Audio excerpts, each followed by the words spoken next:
대한민국 최고의 애널리스트와 함께합니다. 한경 베스트 애널리스트 전략. 오늘 이 시간은 운송 부문의 1위를 차지하신 한국투자증권의 최고은 연구위원 모셨습니다. 어서 오세요.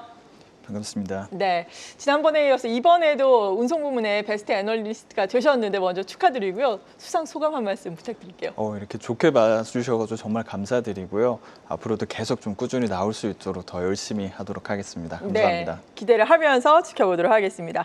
운송 업종에 대해서 저희가 또 미리 질문을 드렸습니다. 화면으로 내용 정리를 해보겠습니다. 강점으로는 안정적인 현금 창출 능력이 있다는 점, 글로벌 수준의 서비스 경쟁력을 갖추고 있다는 점을 꼽아주셨습니다. 하지만 가격 경쟁에 취약하고 지정학적 리스크에 민감한 것은 약점이 되겠고요. 공급망 불안 시에 운임 인상 정당성이 확보될 수 있다는 점은 기회 요인이 될 수가 있겠습니다. 산업 내의 양극화가 심화되고 재평 기회가 확대되고 있다는 부분들 알아볼 테고요. 위험 요인으로는 인건비의 상승, 노조 규제 강화, 그리고 보험무역주의의 확산을 꼽아주셨습니다. 먼저 컨테이너 해상 운임 지수가 요즘에 많이 하락하고 있다 이런 뉴스가 나오더라고요.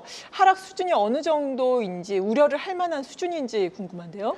네, 사실 지난주에 이제 대표적인 SCFI 컨테이너 해운 운임 지수가 14%나 하락을 했습니다.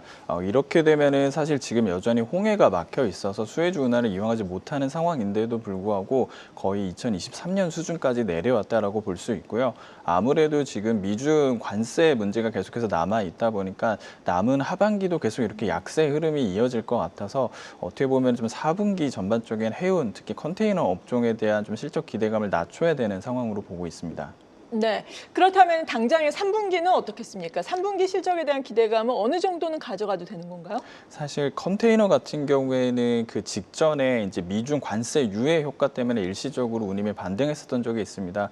그러다 보니까 3분기 실적까지는 그래도 상대적으로는 괜찮을 것으로 보고 있는데 대신 이제 비교 대상을 작년과 이제 보게 된다라고 네. 하면은 아무래도 작년에는 이제 수에즈 운하 요 효과로 운임이 급등을 했었고요. 당연히 이제 관세 이런 피해가 없었기 때문에 전년 동기 대비로는 또 큰 폭의 감익은 불가피할 것으로 예상하고 있습니다. 네, 그렇군요. 전년 동기 대비로 감익이 예상되고 있고 그리고 4분기에도 좋지 않을 것으로 예상된다면은 주가는 어떨지 어떻게 봐야 할지는 잠시 후에 추가적으로 도움 말씀 들어보겠고요. 해운주 한다면은 HMM과 관련해서 뭐 인수 이슈가 있는 거잖아요. 지금 포스코 그룹이 인수를 또 검토해 나섰다라는 부분인데 이 부분은 우리가 투자자 입장에서는 어떻게 해석을 해야 되는 거예요?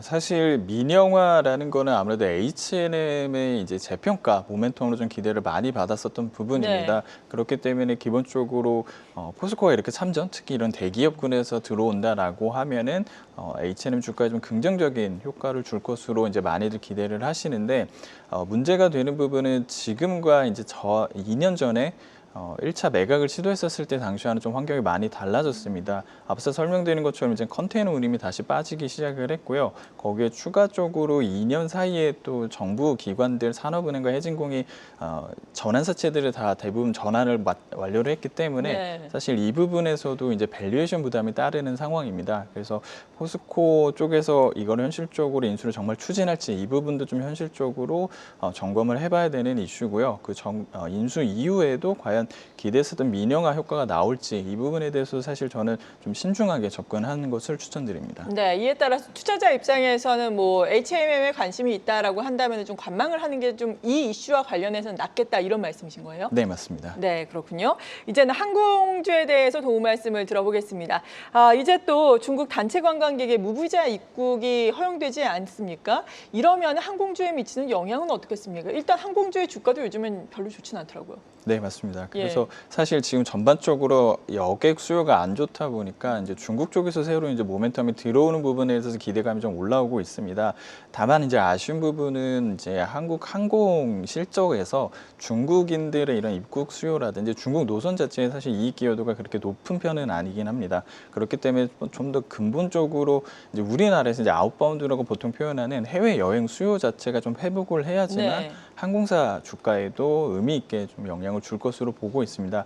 그래서 앞서 설명드린 것처럼 사실 요즘 운송 쪽이 증시 전반 이렇게 강세에서 많이 소외되는 상황이기도 해서 이번 중국 이 모멘텀에 대해서도 조금 더 관망해보면서 신중하게 보수적으로 접근하는 거를 또 추천드립니다. 네, 주변에 보면은 추석 연휴 때 해외 나간다 이런 분들 많고 인천공항 대란이 일 것이다 이런 얘기를 많은데 아직까지는 수익성 측면에서 보자면 해외 여행 수요가 충분히 지금 회복되지 않았다 이렇게 평가를 하시는 거예요?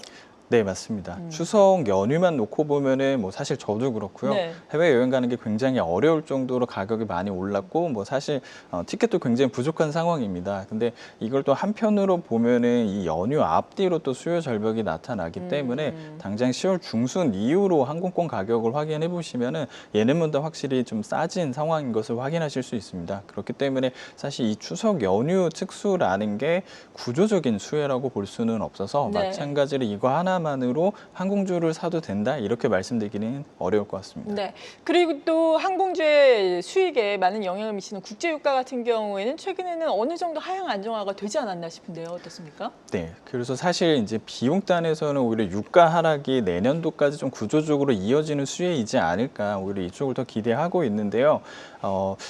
유가 같은 경우에도 근데 사실 전망 자체가 굉장히 어렵기 때문에 사실 연초 저점보다는 여전히 높은 상황이기는 네. 하죠. 근데 이 부분은 사실 중장기적으로는 점차적으로 하향 안정화될 것으로 보고 있어서 항공업종의 투자 타이밍을 잡는다라고 하면은 아무래도 내년 전망 유가도 빠지게 되고 올해 여객 수요 안 좋았었던 또는 연초 연말에 이제 사고 역량 이런 것들이 해소가 되는 기저효과가 부각되는 내년 바라보면서 투자하시는 것을 더 추천드립니다. 네. 그러니까 3분기 실적 같은 경우에는 아직까지는 기대에 미치지 못할 것이다. 이렇게 봐도 될까요? 네, 맞습니다. 네. 보다 3분기 실적이라든지 올해 실적에 대해서 좀 소개를 해주신다면요. 네, 그래서 3분기 같은 경우에는 앞서 말씀해 주신 그 추석 연휴 효과는 굉장히 클 걸로 보고 있는데 추석 연휴가 결국은 10월부터 시작이 되기 때문에요. 오히려 9월 달에는 앞서 설명드린 이런 수요 절벽 때문에 오히려 시황이 안 좋을 것으로 보고 있습니다. 그래서 3분기는 이제 통상적인 여름 성수기로 많이 알려져 있지만 오히려 올해는 그런 기대감을 크게 낮춰야 된다라고 보고 있습니다.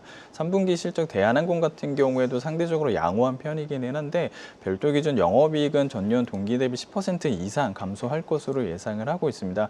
그렇기 때문에 이 부분에 대해서는 조금 눈높이를 낮추셔야 하고 대한항공이 이 정도다라고 하면은 네. 저비용 항공사 같은 경우에는 사실 더 실적이 안 좋을 거기 때문에 마찬가지로 3분기에 대한 기대치는 좀 내려놓고 연말까지는 조금 더 관망세 유지하시는 것을 추천드립니다. 네, LCC 업체들 지금 또 주가의 흐름을 보니까 거의 뭐 바닥권에 위치한 업체들이 상당히 많네요. LCC 업체들 같은 경우에도 올해는 실적 측면에서 힘들 것이고 내년에는 어느 정도 개선을 예상할 수 있다 이런 말씀이세요? 네, 맞습니다.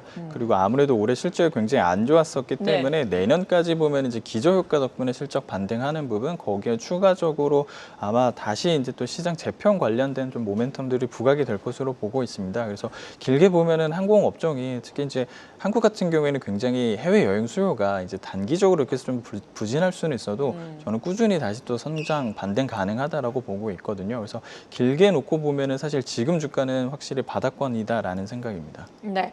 그리고 육상 운송 같은 경우에는 택배 수요가 상당히 실적에 기여하는 바가 크다고 들었는데 주변에서 많이 택배들 시키고는 하지만 이커머스 쪽의 성장세가 좀 둔화되고 있다 이런 평가가 나오더라고요. 어떻습니까? 네, 맞습니다. 사실 뭐 팬데믹 이전만 네. 해도 이렇게 이커머스 수요 둔화되는 게 빨랄 줄은 사실 생각을 잘 못했었는데 결과적으로 택배 시장의 성장을 책임졌던 이 이커머스 시장 판도가 많이 바뀐 상황입니다. 아무래도 이제 온라인 이제 그 전체 유통 시장에서 온라인 침투율 요 상승폭 자체가 굉장히 둔화가 되었고요.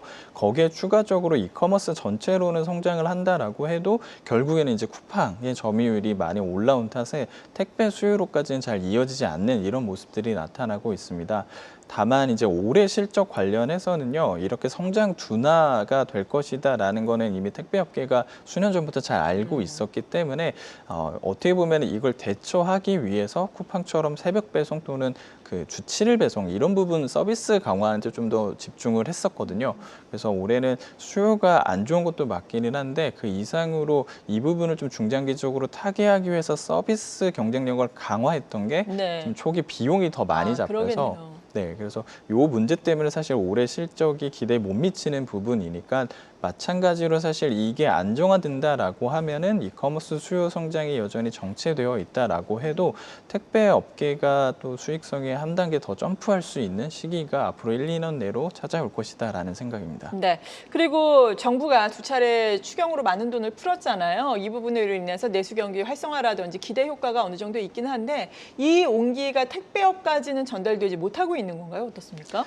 아까 말씀드린 것처럼 이게 서비스와 관해서 비용단에서의 사실 이슈다 보니까 전체 수요가 좋아진다라고 해도 확실히 좀 수익성 측면에서 좀 체감할 만한 개선은 아무래도 조금 시간이 걸릴 것 같습니다. 그리고 또 한 가지로는 어쨌든 이게 이제 투자 관점에서 놓고 보면은 택배는 사실 그 중간에 이제 이커머스라든지 유통 쪽에 어떻게 보면 이런 내수 경기 부양책 효과 한 단계를 이렇게 거쳐서 오는 모멘텀입니다. 그러다 네. 보니까 투자 매력도 측면에서 봤었을 때는 좀 더 직접적으로 영향을 받게 되는 유통이라든지 내수 소비재 이 업종의 투자 매력도가 더 높을 것으로 보고 있고요. 그래서 또 택배는 약간 조금 시간을 둘 필요가 있지 않을까라는 생각입니다.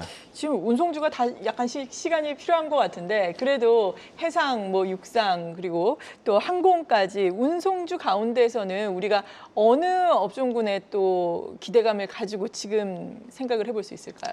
사실 이제 마지막으로 추천드리는 종목을 위한 어떻게 보면 좀 빌드업이었다라고 할 수도 있는 게 네. 이런 상황에서도 당연히 운송 업종 내에서 차별화된 이익 성장 기록하고 있는 종목들이 있습니다. 그래서 그 부분에서 이제 가장 주목할 만한 것은 이제 PCC로 대표되는 현대글로비스. 현대글로비스를 최선우주로 추천드리고 있고요.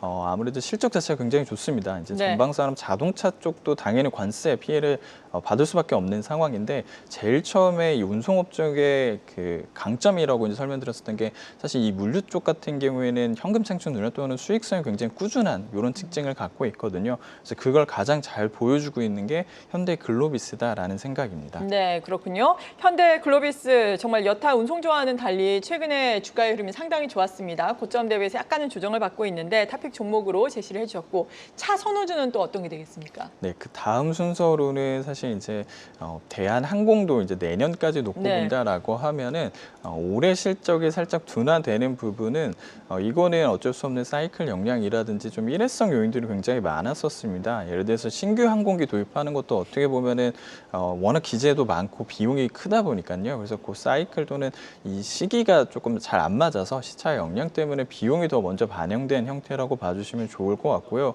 공정위 규제라든지 올해 해외 여행 수요가 조금 부진한 부분 이런 것들도 사실 내년 이후로 놓고 보면은 충분히 회복이 될 수 있는 문제이기 때문에 1년 정도 길게 놓고 본다라고 하면은 아무래도 사실 항공 시장을 거의 독점하다시피 그건 그렇죠. 이렇게 확장이 돼가고 있는 네. 어떻게 보면은 소비자 이제 불만이 좀 늘어나고 있는 걸로 체감을 하는데 그거와 반대되게 사실 회사 수익성은 좋아진다라는 의미라서 대한항공 역시 중장기적으로는 무조건 주목할 종목으로 추천드립니다. 네, 마지막으로 운송주에 대해서 투자에 있어서 유의할 점이라든지 투자 전략 간략하게 제시를 해주신다면요? 네, 운송 업종 같은 경우는 제가 너무 이제 좀 보수적인 관점에서 말씀 많이 드린 것 같기는 한데 사실 본업 실적보다도 올해 같은 경우는 이제 거버넌스 이슈에 굉장히 영향을 많이 받고 있습니다. 그 말인즉슨 워낙 지배구조 관련된 이슈도 많았었던 게 운송 업종이고요. 그리고 이제 물류 대란 팬데믹 거치면서 어떤 기업을 돈을 너무 많이 벌어서 M&A에 나설 여유가 크게 생긴 반면 또 다른 기업 같은 경우는 오히려 재무가 좀 많이 악화되는 특히 이제 저비용 항공사처럼요. 이런 식으로 좀 양극화가 심화되었기 때문에 이 안에서 또 마찬가지로 지배구조 변화, M&A와 같은 또 새로운 시장 재편 이벤트들이 나타날 것으로 보고 있습니다. 그렇게 될 경우에 또 제가 예상치 못한 또 주가 모멘텀이 크게 부각될 수 있어서 이런 거버넌스 이슈에 좀 더 집중하시는 것을 추천드립니다. 네, 잘 알겠습니다. 한경 베스트 애널리스트 운송업종 1위 한국투자증권의 최고은 연구위원과 함께했습니다. 감사합니다. 감사합니다. 계속해서 다양한 경제 이슈를 알고 싶다면 구독과 좋아요, 알림 설정 부탁드립니다. AI 캐스터 권미정이었습니다.